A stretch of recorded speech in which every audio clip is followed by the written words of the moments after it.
ಮಾಡಿ ಬೇಗ ಮಾಡಿ ಎಲ್ಲ ರೆಡಿಯಾಗಲಿ ಬೇಗ. ಓಡಾಡ್ತಾ ಇದೆಯಾ? ಟೈಮ್ ಆಗೋಗದೆ ಮಗನೇ ಅವ್ರಿಗೆ ಊಟಕ್ಕೆ.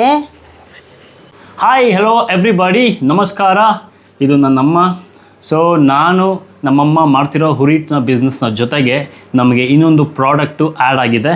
ಅದೇನು ಅಂದರೆ ಒತ್ತು ಶಾವಿಗೆ ಅಂತ. ಸೊ ಒತ್ತು ಶಾವಿಗೆ ನಮ್ಮ ಯೂಟ್ಯೂಬ್ನಲ್ಲಿ ನಾವು ಮಾಡಿದ್ವಿ. ಅದನ್ನು ನೋಡಿ ತುಂಬ ಇಷ್ಟಪಟ್ಟು ನಮಗೂ ಒಂದು ಫಂಕ್ಷನ್ ಇದೆ, ಅವರು ಸಂಭ್ರಮದಿಂದ ಮಾಡ್ತಿದ್ದಾರೆ. ಸೊ ಅದಕ್ಕೆ ನಮಗೂ ಮಾಡಿಕೊಡಿ ಅಂತ ಹೇಳಿದ್ದಾರೆ. ನಾವೆಲ್ಲ ರೆಡಿ ಮಾಡ್ಕೊತಾ ಇದ್ದೀವಿ. ಕೆಳಗಡೆಗೆ ಗ್ರಿಪ್ಪಿಗೆ ಒಂದು ಬಟ್ಟೆ ಹಾಕೋಕ್ಕಿತ್ತು.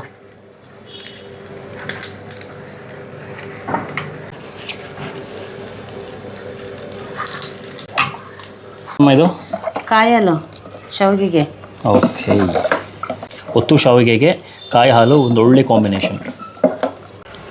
ಇದು ಕಾಯಿ ಹಾಲು, ಇದು ಎಳ್ಳು ಸುಸ್ಲು. This is very important. ಇದು ಒತ್ತು ಶಾವಿಗೆ. ಸೊ ಒತ್ತು ಶಾವಿಗೆನ ಹಾಕ್ಕೊಂಡು ಅದ್ರ ಮೇಲೆ ಸ್ವಲ್ಪ ಎಳ್ಳು ಸುಸ್ಲು ಹಾಕ್ಕೊಂಡು ಅದ್ರ ಮೇಲೆ ಸ್ವಲ್ಪ ಕಾಯಿ ಹಾಲು ಹಾಕ್ಕೊಂಡು ತಿಂತಾಯಿದ್ರೆ ಅದರ ರುಚಿ ಸ್ವರ್ಗ. ಕಾಯಿ ಹಾಲು, ಎಳ್ಳು ಸುಸ್ಲು ಮತ್ತು ಒತ್ತು ಶಾವಿಗೆ ಇದೆ. ಈಗ ತೊಗೊಂಡೋಗಿ ಕೊಡ್ತಾ ಇದ್ದೀವಿ ಅವರಿಗೆ. ಒತ್ತು ಶಾವಿಗೆ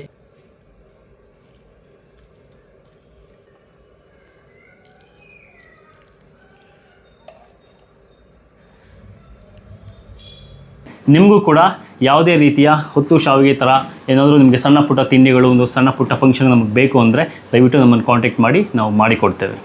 ಥ್ಯಾಂಕ್ ಯು.